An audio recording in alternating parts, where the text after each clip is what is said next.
nakakamamatay na init hanggang sa mga super bagyo. Tumitindi pong lalo ang epekto ng nagbabagong klima. Posible daw lumubog ang ilang bahagi ng Maynila sa taong 2030. Bagamat napapalibutan ng mayamang dagat, marami pa ring lugar sa bansang naghihirap.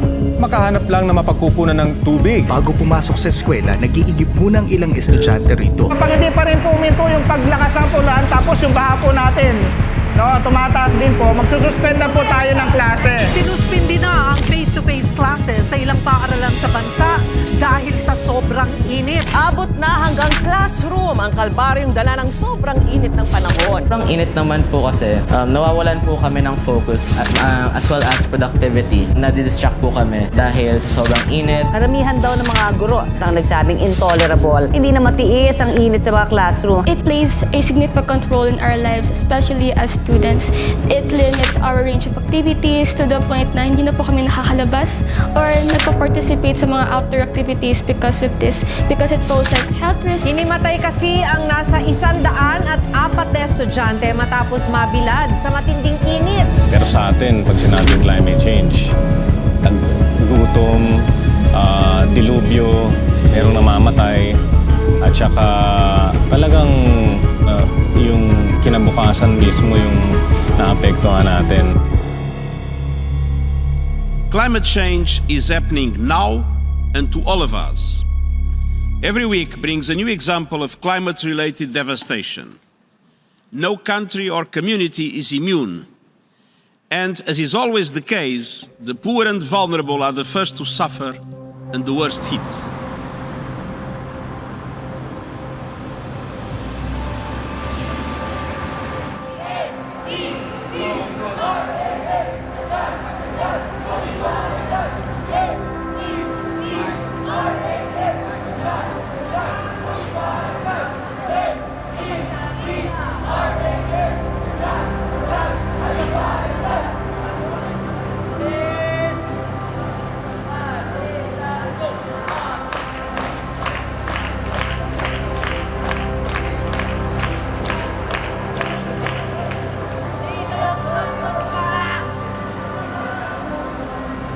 There is a discussion about climate change and human rights. Noon, natatakel naman siya. But the integration of climate change and human rights is not that deep. It's kind of vague. May mga panukala sa mismo ng Department of Education ng integration ng human rights at climate change o environment. Pero ang factors pa rin, hindi ito popular. No? Hindi talaga siya nagiging totoong integrated sa curriculum.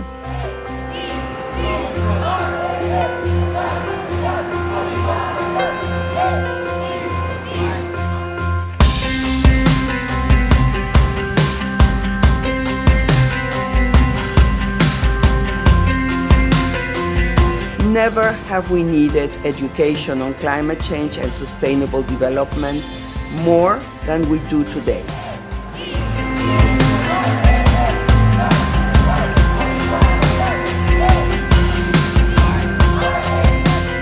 As we started observing the impacts of climate change on thousands of lives around the world, it became evident that younger generations needed to be prepared to this new reality. So came the idea of using schools to integrate climate change and human rights. And what a better country than the Philippines to kick off this project. Together with the Dominican family and a group of teachers and school administrators, we came up with this handbook on climate change and human rights.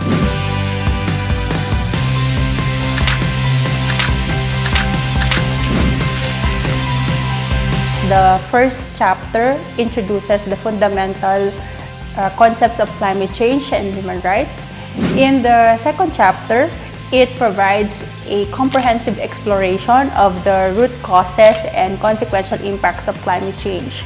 In the third chapter, a thorough analysis is conducted of the legal and policy frameworks in the Philippines concerning climate, environmental, and human rights issues. The fourth chapter is composed of 3 segments. The first segment provides essential steps for teachers and school administrators to incorporate climate change and human rights considerations across various facets of school life using the whole school approach.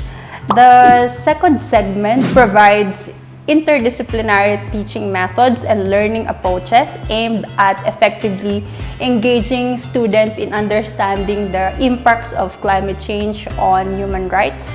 The last segment provides concrete lessons and practical exercises that demonstrate the relationship of climate change and human rights with subjects like EPP, TLE, MAPE, science, and social studies. The last chapter identifies various ways of engaging students with regard to climate change and human rights initiatives both within and outside the classroom.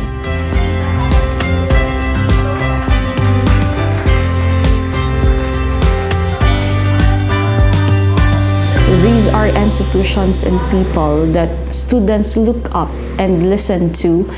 Therefore, it is important to provide them with correct, relevant, timely information. And in the future, they become the decision makers, they will become the leaders of the country. So we expect that through this handbook, what they have learned, they can implement policies that caters to environmental justice.